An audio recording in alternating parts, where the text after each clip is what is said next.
네, 황교안 작가와 함께합니다. 어서 오세요. 예, 안녕하세요. 자, 어떤 이슈인가요? 49살 최진경 씨는 삼성기흥연구소의 연구원이었습니다. 퇴사 후인 지난 2018년 유방암 진단을 받았는데요. 최 씨는 2009년 3월 산재 신청을 했는데 근로복지공단은 4년이나 역학조사 결과를 내지 않고 시간을 끌었고 2019년. 네, 2019년 산재 신청을 했는데 4년이나 이제 그런 거고요. 결국 불승인, 즉 회사의 책임이 아니라는 결론을 냈습니다. 네. 최 씨는 불복 신청을 했는데 제대로 따져보지도 못한 채 결국 지난 4일 끝내 사망하고 말았고요. 산재 결정이 조금만 빨랐다면 더 적극적인 치료를 할 수 있었을 거라 그런 아쉬움이 나오고 있습니다.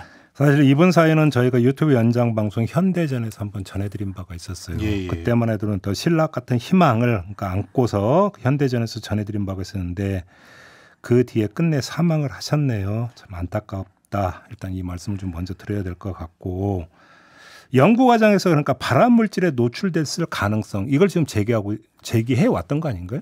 그렇죠. 이제 고인은 2000년 삼성전자 기흥연구소에 취업을 해서요. 6년여간 광소제나 LCD 관련 연구원으로 일을 하다가 그때도 이제 과로에 아토피 증세가 너무 심해져서 사무직으로 옮겨 2017년에 퇴사를 합니다. 네.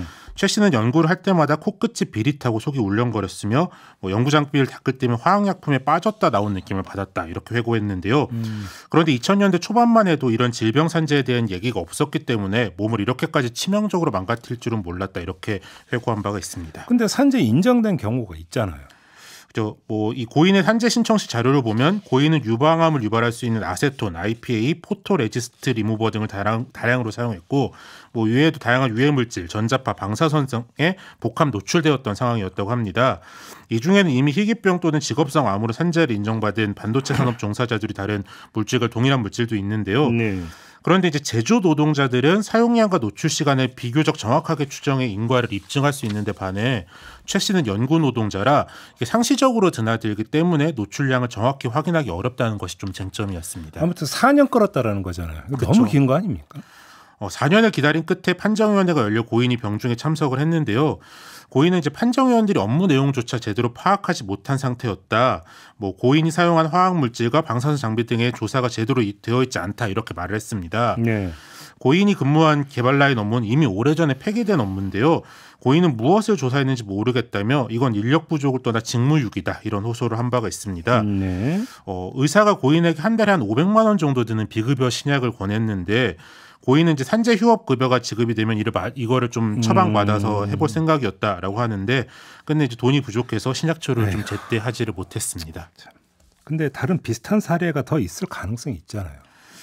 그렇죠. 이제 노동자의 질병과 업무의 상관관계를 확인하기 위해 통상적인 수준보다 더 정밀한 조사가 필요하면 역학조사라는 걸 하게 되는데요. 산업보건안전연구원과 직업환경연구원 두 곳에서 진행을 하고 보통 한 해 한 5,600건 정도 진행이 됩니다. 그런데 이 기간이 갈수록 좀 하염없이 늘어지고 있는데요. 직업환경연구원은 2018년 평균 211.8일에 걸렸던 것에 비해서 올해는 581.5일 그리고 2배가 넘게 늘었고요. 산업안전보건연구원은 2018년에 385.9일이 걸렸는데 올해는 1,072일 거의 3년 거의 3배가 이제 늘어서 3년 정도 걸리고 있고요. 이제 그래서 민주당 윤건영 의원이 근로복지공단에서 제출받은 자료에 따르면 산재 신청 노동자가 역학조사 결과를 기다리다가 사망한 경우가 2017년부터 올 8월까지 총 159명이었습니다. 아니 왜 이렇게 오래 걸리는 거예요? 정부나 조사 기관들에서는 좀 뻔한 얘기지만 예산과 인력 부족 이런 얘기를 하고 있습니다. 네. 현재 인력으로도 조사할 게 너무 많은데 그나마도 정원을 채우기가 어렵다고 하는데요. 특히 이제 의사들이 평균 연봉 1억 6천으로 책정이 되어서 이게 너무 낮아서 지원하는 사람들이 없다 이런 이야기들을 합니다. 네. 또 이제 정부가 신규 장비 도입에도 좀 적극적이지 않다 이런 비판들도 나오는데요. 전문가들은 인력 부족 자체도 문제지만 근원적으로 좀 관점이 바꿔야 한다 이런 얘기들을 하는데요. 정밀한 인과관계를 분석하는 데 방점을 찍기보단 질병 산재를 폭넓게 인정하고 사전적인 예방 조치를 했는지에 더 주목을 해야 된다 이런 이야기를 하고요. 이를 위해서는 세밀한 역학조사 등을 생략하는 추정의 원칙 등을 확대 적용해야 한다 이런 주장들이 나오고 있습니다. 이러려면 법과 제도가 바뀌어야 되는 거죠. 그러려면. 그렇죠. 이제 고인의 경우처럼 2000년대 초반까지만 해도 우리 사회에서 산재 질병에 대한 인식이 워낙 낮았잖아요.